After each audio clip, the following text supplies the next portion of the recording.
حبيبي حلال حبيبي حبيبي حبيبي حبيبي حلال حبيبي.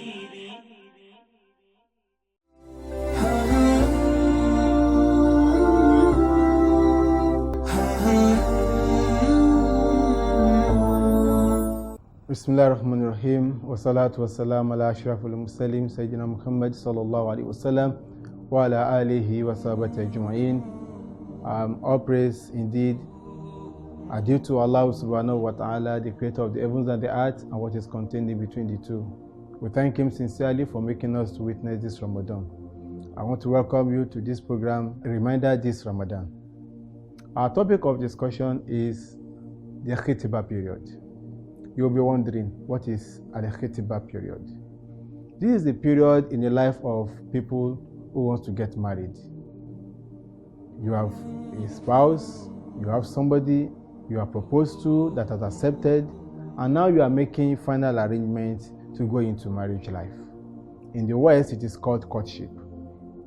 This period of courtship, though far different from what is known of courtship in the West, because courtship in the West has no barrier, has no difference between the period of courtship and marriage. But in Islam, there's a big difference between the period of marriage and the period of courtship, or the Kitbah. During this period, the first thing we have to know is that after making a proposal to a lady and she has accepted, you don't have to waste time.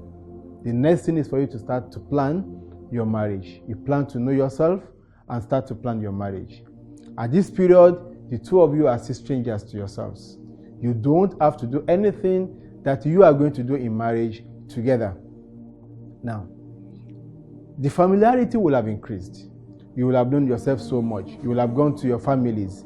That does not give you the free will to now do either eat together or have sex together or do anything that you are supposed to do legally in marriage. So, what are those things that you are supposed to do? During this period, it is the time for you to really know about yourselves. Try to know what you like and what you don't like. Try to discuss about how you are going to live together. Determine about how you are going to raise your children. Test yourself on Quran and Hadith. See the extent of Islamic knowledge that you both know. Plan about your finance. How do you want to keep your money? Who is going to take the responsibility? How do you want to do it? Do you want to have a joint account that will be using to fund the family? What kind of education do you want to give to your children? There are a lot of things you need to discuss at this period. What I have observed is that most time youths, they miss the point. What they do is they chat on the relevancies, they talk for hours on phone, just talking about lust and passion. If you are not careful, this period is a very dangerous period, and you have to be very, very careful. In fact, from time immemorial in the Yoruba, palace, what you do is that you don't even see yourself so often. The little time you come together, you have to pay some money to the lady. They call it owo ishagiri, because the lady will not be looking at you, but will only be peeling the wall. So, you don't have to waste time. As much as you can, you go into marriage. For God's sake, you don't have to play any drama like they do in the West. When a man will now take the lady for an outing, and you now present a ring either in an envelope or you put it in the cup and you ask, will you marry me? This does not make any sense, because the moment you are proposed to her and she has accepted that I'm going to marry you, the deed is done. The limitations here during the period of Kitbah is that you don't hold yourselves. The Prophet said, instead of you to hold somebody that you have not tied a knot of marriage with, it is better for you to hold an ember of fire. Again, he said, it is even better that they put a nail on your head and it is hacked down. It is more grievous. You don't have to hold yourselves. Secondly, you don't have to cook for yourselves. And say, because we are planning to get married, I have to supply his breakfast, I have to supply his lunch, or supply his dinner. You don't have to do that. You don't have to wash your clothes. Say that I want to know how good you can wash your clothes. If you continue to give room for this kind of a thing, it will lead you to what is wrong.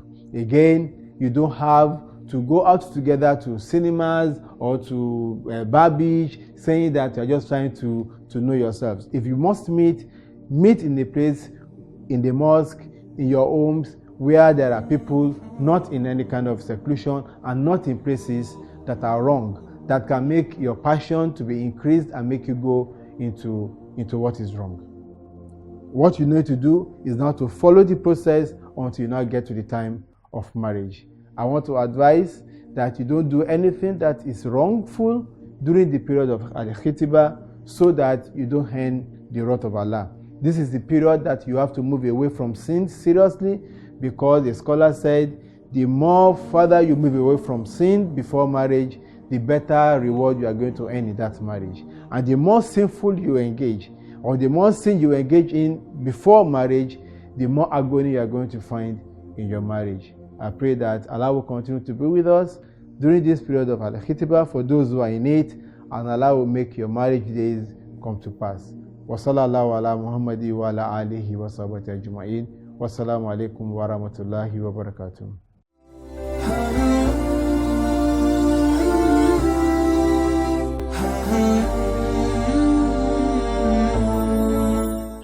حبيبي حلال حبيبي حبيبي حبيبي حبيبي حلال حبيبي